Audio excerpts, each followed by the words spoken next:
Okay. Good morning. Hi, Mom. Hi, Morgan. Hi, Amanda.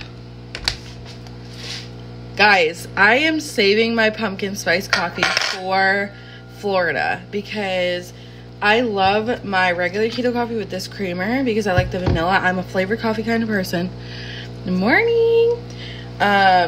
And my pumpkin spice already has coffee and already has flavor in it, so I'm not gonna have to add anything to it, and I'm so excited. So anyways, that's why I haven't been drinking my pumpkin spice, because I'm literally saving it for my entire trip to Florida. I know it's crazy, but I'm not planning on ordering another pumpkin spice bag. I feel like I've kind of pumpkin spiced out. Anybody ever feel that way? It's just not the season anymore. So I gotta go back to my regular coffee. I just love my regular coffee. My regular stuff. I do love pumpkin spice every once in a while though. It's really good. And ours is really, really good. Like really good. Hello, good morning. If you're hopping on right now, put hashtag live. If you are hopping on and watching the replay, put hashtag replay. What, baby? Why don't you just grab one? I'm not a fan. You're not a fan? Oh my god, guys. So I got these. I gotta show you. I got these bagels, okay? They are 110 calories, okay? And like everything is like zeroed out down below it. And it's just really like, it's way better for you than regular bagels. So I bought them for Bailey because I'm trying to just make like this huge health shift in our lives, and like trying to get Matt on board, trying to get myself on board. We did like $500 something in groceries yesterday because I was just trying to like get everything that I needed, and I was like meal prepping for an entire month because you guys know me, I don't like to go outside.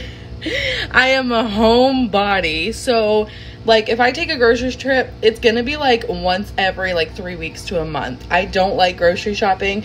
Matt hates grocery shopping, so I kind of just got to take the hit on that and do it myself. But oh my god, so I got those and I made one for Bailey. I'm like, you're gonna like it. It kind of tastes like onion, like you like the onion bagels. And she goes to try it and she's like, Mom, not a fan. She's 5 years old and she's like, Mom, not a fan. That's what she just said to me. Bailey, if you want to just throw it out, you can. And then Mom will make you like some cereal or something like that when I'm done, okay? Oh my god. How many of you guys have kids? Like, who has kids who say the craziest things? Drop a one below if that's you. So anyways, I'm saving my pumpkin spice for Florida. Isn't she so funny? Just like that video you sent me this morning where she was just like, what are you thinking, crazy girl? I've got a video of Bailey when she was like 3 years old, and I just watched it, and she's so me. Like, her personality is so me. It's ridiculous. Like, she's got that like sass to her, but she's like go go go go go go go, but she's like loves people, and she's crazy. So anyways, you guys like my new mug? I'm not a fan. I love this mug because of coffee, because adulting is hard, and that's so true, especially when you've got a 5-year-old. All right, go play, baby. Okay. Thank you. Bailey likes to distract me. So this isn't going to be a really long video just because I wanted to hop on here. If you're wanting samples, make sure, I'm literally putting more out this next week. Make sure you drop hashtag samples below if you want samples of the skinny coffee that I personally lost 60 pounds with. And now we're on to actually using the TFX. And I'm obsessed with it. I am obsessed with it, losing weight like crazy with it. And I'm getting ready for my trip to Florida, okay? And I'm so excited because I've been wrapping, and like, you know how sometimes you get like cellulite on the back of your thighs, or just you're not toned in your stomach or your arms maybe and stuff like that? It is literally bringing like my back, my thighs, my stomach back up to where it was before kids. Like, it's nuts. It's just tightening it and toning the skin, because a lot of us need a detox for our skin because of how much it's been through. So I'm like obsessed with it right now. now. So anyways, but that's not what I want to talk about. What I wanted to talk about was fear, and how I'm scared crapless. I'm hopping on a plane in the next like 17 days. Like, I'm terrified to fly. I have flown probably, I don't know, like 20 times in my life, and I'm still afraid of flying. I'm dead serious. And you guys have heard this over and over and over again. I live with anxiety every single day. I fight it, I battle it, I conquer it. PTSD, postpartum depression, all of it kind of goes just into one. I know I look like crap right now, guys, but it's okay. It's gonna be fine. I'm gonna survive. And so I'm terrified to hop on that plane. Like, you can ask my mom. I've been talking to her about it like every single day, and I'm trying to just refocus my brain that, okay, I'm hopping on this plane, and yes, it's gonna be scary, and yes, these things could happen. Very unlikely that they're going to happen, but what could happen if I stepped on that plane? Like, what could happen if I just did it anyways? And I just remember last year I went to conference down in Florida, and I was scared to hop on a plane. I was pregnant. I was like 5 months pregnant, and I was going to Florida by myself. I had never flown by myself in my entire life before, and I was flying by myself pregnant, and I was scared crapless, and I went to Florida. I went to conference. I was in the room with these millionaires. I came back and earned a $10,000 bonus, okay? $10,000. That's how we paid for our Jeep. That's how we got started, like bringing Matt home. That's how we paid off a ton of debt. That's how we did everything, because I literally went there. Yes, when I got back, I was on fire. When I got back from conference, I was on fire. And it was because I was surrounding myself with people who are moving forward. And that's what I was doing. And so I am so excited for this year. I'm so excited. My friend from Australia, Mandy, she had just posted on Facebook this morning. She said, I cannot wait to see this girl in Florida because she pushes me. She, you know, even if it is uncomfortable, you know, we push through it and we do it together. And I am just so excited to see her. I could cry. I could literally cry right now because I'm so excited to see her. And I've got, I've got 4 girls on my team that are going to Florida as well. Like, I'm so pumped for them to be there in that room. And we're going to like a girls' weekend kind of workation thing. We're going to be in the hot tub. We're going to be swimming in the pool in the sunny weather. And I'm just so excited. So anyways, last year I just did it anyways. And it blew my mind because when I came back home, I earned a $10,000 bonus. I earned a $3,000 raise. And it was just, it was nuts, guys. It was nuts. And so I'm so excited for this to happen, not only for me this year, but for my team. Like, I'm pumped. So that's not what I want to talk about, but it kind of fits into it of what I'm going to talk about. And it's like feeling the fear and how to keep going. And this is something that I've always struggled with. If you live with like anxiety, postpartum depression, maybe depression, maybe you live with PTSD, maybe you're just fearful in general, drop a 2 below if that's you, because that's me. That's me. That's literally my life. And that's my every single day. That was me, you know, years ago, and it's still me now. But the thing is, it's different now, because the thing is that I have chosen to feel the fear and keep going. And I'm going to give you 3 steps on how I do this all the time. I do this every single day. And so I want you to take this into consideration that you can too. If I can do it, you can too. I used to live my worst life. I used to be that person who feared everything and didn't move outside of my comfort zone because I was so afraid of what is going to fail at the end of that. I wasn't thinking of the positive, I was thinking of the negative. And so we create our thoughts, and our thoughts drive our emotions, and our emotions determine our actions. Most of the planet are emotional decision makers, not factual decision makers. They are emotional decision makers. And I talk to my team about this constantly because it's huge in our industry. Understanding fear and understanding why others are fearful, and understanding why so many people take forever forever to get started with us or take forever to try our products. And it's because of this constant thing that's happening in their head. We create our thoughts, and then our thoughts drive our emotions, and then our emotions determine whether we try it or we don't try it. And so I'm going to teach you literally a way that I have learned to shut that off right from the start. And this happened 2 years ago when I got started with my business. This is where my life really started shifting. And it wasn't just about the business. My entire life has changed because I've learned this. I've learned how to shut my fear off. Like, not shut it off, but you know what I mean? I've learned to be fearful and go with it anyways and do it anyways. And that's so scary to even think about. Some of you guys are just getting anxiety just hopping on here. But drop a 2 if that's you. If you have anxiety, if you are constantly, you know, being scared of everything and not wanting to change anything in your life. Maybe you're afraid of change in general. Maybe you're afraid of change, but you need to find a way to completely shut that off so that, or not shut it off, but move past it and grow through it. So I want to give you 3 steps, and I've got them written down so that I don't forget anything. You guys know me. I am scatterbrained with having this one, between running a business, between having a 5-month-old, between trying to make sure my relationship is great, and, you know, building a house and all this great stuff. Yep, I see it. Cute. Oh my God, that coffee's so good. So, step 1. Feeling the fear and acknowledging it without criticizing it. Feeling it without criticizing it. So talking to ourselves about what we're feeling.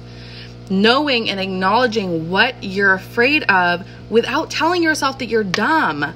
Without telling yourself that you're dumb for thinking that. For example, if you're, you know, in a meeting with your work or whatever you're doing, and you know, you see all your coworkers talking out and sharing their examples and sharing their input in it. And then all of a sudden, you want to speak out. You want to say your piece. You want to talk about it, but you just can't bring yourself to say something because you're nervous. Because then you start telling yourself, why can't I just talk out? Or I should just say this. But no, that's a dumb idea, okay? You're shutting yourself down right from the start. So getting it out there, and being honest. Don't just sweep that underneath the rug. You need to get it out there. You need to be honest of what you're fearful about and why. Why are you fearful? Why are you fearful about it? Making sure that you tell yourself, be honest with yourself what the real factors are on why you're not doing something or why you don't want to do something. What are you so afraid of? That is number 1. Seriously, getting it out there on why is so important. I've voiced this to my mom, and I've voiced this to Matt so many times on why. But the thing is that step number 2 is literally asking yourself the story and then challenging yourself to prove it wrong. And I know sometimes this takes time. Like for me, for example, hopping on that plane, I think about so many things, including 9/11, okay? Including 9/11. I think way back to that far back, okay? Even knowing our security systems in America right now, even knowing that they catch people every single day in the airports that I'm flying out of. I am so nervous, but I spend this time, you know, debunking myself and proving it wrong, that that's not going to happen. And so I think about it this way. And some people, this is perfect for. Some people, you're going to have to talk to people. You're going to have to find that person that is going to challenge your thinking. And I'm not saying someone who's just going to tell you you're always right. I'm not just telling you, you know, to find someone who's constantly going to agree with you. I'm saying find that person who's going to challenge you. And it might not be your other half. It might not be your other half. I've had people I've dated before who have agreed with everything that I said, or said, oh no, you deserve better, or you're good, or you're fine where you're at, or whatever. I want someone in my life who's going to tell me when I'm being wrong or when I'm not thinking right. And so that person for me is my mom and Matt, because they're not always going to go along with what I say. They're not always going to tell me, you know, the things that I want to hear. They're going to tell me the things that I need to hear. And sometimes it's uncomfortable. Sometimes it leads to me coming back and saying things. But the thing is that I push through it and I get through it. And then I start realizing things from a different perspective, because it's not knocking me down, but it is giving me in a different light. And so choosing that person who you can do that with, who is going to give things back to you without agreeing with you all the time. Someone who's going to be real, someone who's going to be honest with you. My friend Mandy was just talking about this on Facebook. She literally said that I was her person like that, who I literally just tell her things that she needs to hear, not things that she wants to hear, especially when it comes to the business. We talk about the business quite often. She's from Australia. We are an international company, if you guys didn't know that. So we go through like 27 different countries. It's nuts. We're in Canada, we're in Australia, we're in France, we're in like Mexico, we're in tons of places, okay? So it's an international company. So that's how I met Mandy. And so we have been really, really best friends since we got started with this business. And it's just because we give things real to each other. It is not agree with you. We give each other business tips. If something's working for me, I'm going to tell her so she can tell her team, and vice versa. Okay.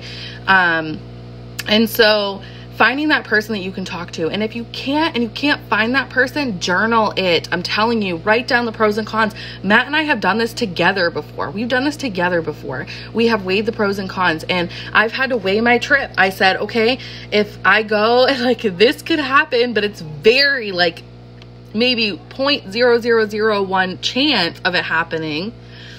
And then if I do go, there's a extremely like 99% chance. It's like, I think the percentage of people who go to conference who succeed or promote is like 80% or something like that. It's super high. Don't quote me on that, but it's super high. And so last year I went and I promoted. Like last year I went, I earned a $10,000 bonus and I promoted myself. I earned a $3,000 raise. It was nuts. And I didn't expect that raise. It was massive. And it was crazy. So here's the thing is, I thought about things and I said, okay, well, I could go and I could meet all of these girls and change my entire life, or I could stay in my shell and I could wait at home and be so nervous to even get on that plane to even go. You know what I mean? And so I weighed those pros and cons and I chose to prove it wrong. And that's why I did the things that I did. That's why I created the success that I created, was because I did it anyways. What, babe? After you're done, could you go get Bowman because he's awake? Yes, I'll go get Bowman. I know. I hear Daddy's him. still sleeping. Yeah, he's crazy. Why don't you go wake Daddy up? Okay. All right. So we've got step number 1, acknowledging your fear. Don't just cram it down in your back pocket and ignore it and ignore the fact that you are fearful of whatever you're fearful of, okay? Step 2 is weighing the pros and cons. Talking to people who are going to challenge you, challenging yourself to prove it wrong, to prove that fear wrong, that it is something that you're just making up in your head, because we create our thoughts. Ultimately, we create our thoughts, and our thoughts drive our emotions, and our emotions determine our action. So it's really, really, really important to debunk that, to start debunking the things that you're telling yourself every single day. And then number 3, it's literally take action. Taking action, and I'm not saying taking action like 6 years down the road. I'm saying within the first 24 hours, something measurable towards your goal has to happen. You have to step outside of your comfort zone and fight back against it within the first 24 hours. You got to think about it. I'm not saying you have to conquer all within the first 24 hours. Like, say, for example, you're running a marathon. You can't run an entire marathon. You can't sign up for a marathon and run the marathon and prepare for the marathon within 24 hours. But guess what you can do? You can sign up for the marathon. You can't go get a degree in 24 hours, but you sure can enroll in school. You can't, go and find the best friends of your life within 24 hours, but you sure can go to that event to go find those people. You can go reach out in your community and go find those people. What's up, babe? Daddy won't wake up. That's all right. I'll get him up in a minute. Go play with your stuff or whatever. Yes, this is real life. I've got my 5-year-old asking me, hey, are you going to wake Bowman up? I am going to go wake him up, but give me a second, guys. Just 1 second. So, you can't build confidence overnight, but you sure can go in the right direction and start telling yourself who you want to be, not who you have been in the past, okay? Same with, you know, building that 5-figure business online like I have. You can't build that business overnight. You can't build that business within 24 hours, but you sure can go and enroll. You sure can go sign up. You can get started. And so everything in your life that you're fearful of, you must acknowledge that you are fearful of it, okay? Don't just cram it down and let it sit there, because nothing's going to change for you. You have to acknowledge what you're fearful of. And then you have to take the time. Step number 2, you have to take the time to debunk it and prove to yourself that it is wrong, that it's just your thoughts coming up. And whether you have to talk to that person who's your real person, who's going to tell you flat out, not people who aren't knowledgeable. I'm saying those people who know you and know the situation that you're talking about. You don't want to go and talk to someone about running a mile long when they've never even known how to get started with something like that. You don't want to talk to someone who hasn't run a business themselves or hasn't done anything to that extent themselves, because you're not going to get the right information, right? You want to talk to those people who know what they're doing and have done it before. Those people who are going to challenge you. Those people who are going to tell you that it can be done. That's proof that it can be done if they've done it, okay? And so getting some insight from that. So proving that it is wrong, your third step is taking action, and taking it within the first 24 hours of this conversation with yourself. It is going to be rough. You're going to grow through it. This might even make you cry just thinking about it. It might make you cry that you are, you know, thinking to yourself that you're nervous, you're scared. Why are you scared? And when you say those things to yourself within the first 24 hours of debunking it, you must take action towards your goals, no matter what it is. And so the last thing, and this isn't on the thing, but this is something that, you know, I have done around it, is we have goals, right? Matt and I have our huge dream board. We have everything that we want to happen on it, including, you know, making 6 figures, including, you know, building our addition on our home, including having a lake house property or a lakefront property so we can have a boat launch, including, you know, being able to keep him home and all these things, okay? We have all these amazing goals that we have. We want to be able to take our whole team on a leadership retreat. Like, it'd be so much fun. And so we have these huge goals. So finding the accountability around those goals. And so I have girls on my team who I talk to every single day about, you know, our goals, our dreams, things like that. I'm working on their goals, their dreams. But not only that, I've got my friend Mandy from Australia. She tells me you know, we talk about it all the time about our goals and what we're doing. And that's my accountability. Talking on Facebook, of course, is another accountability, because you're telling people publicly what you're doing. And so telling people publicly what you're doing, you don't want to look stupid, right? And so you're going to do everything it takes to make it happen. And so I know that's really, really scary, and that's hopping into fear like crazy, but finding that accountability to keep you there is so important. Tell your person in your life who's going to hold you accountable. That person who's going to be real with you, that person who's going to be honest with you, not, you know, another half who's just like, oh, you're perfect the way that you are, you know, you don't need to do anything, like you're good where you're at. No, you need someone who's gonna push you to be better, to be a better version of yourself, because if you're not growing, guess where you are? Dead. You're dead, because that's all you're doing. You're living to die. You're not doing anything outside your comfort zone. You're not pushing yourself forward. You're not moving forward in your life. You're staying exactly where you are until you die, okay? And so pushing through that fear and keep going. And I could easily just let the fear sit there and push it in my back pocket and not even go to Florida, because I don't want to go. I don't want to hop on the plane. I don't want to be away from my babies. But I do these 3 steps to do it. I was scared to hop on the plane, but guess what? Within 24 hours, I bought my plane ticket. Like, I was scared. I'm scared right now I'm procrastinating on, and I'll admit this, I'm procrastinating on packing my bags, but I need to do this 3 steps, because within the next 24 hours, I need to start packing. No matter if I'm packed fully or not, I need to start packing, because otherwise that fear is going to take over me and take over me and take over me. And so doing this 3-step is so important. And if you're hopping on right now, make sure you go watch the replay, because there's some really important stuff in here that could seriously change your life and make you stop taking fear and throwing it in your back pocket and instead fighting against it, okay? So I'm gonna enjoy my coffee. I'm gonna go pick Bowman up because he is like screaming and laughing and talking and everything. And I love you guys. I hope you have an amazing Saturday.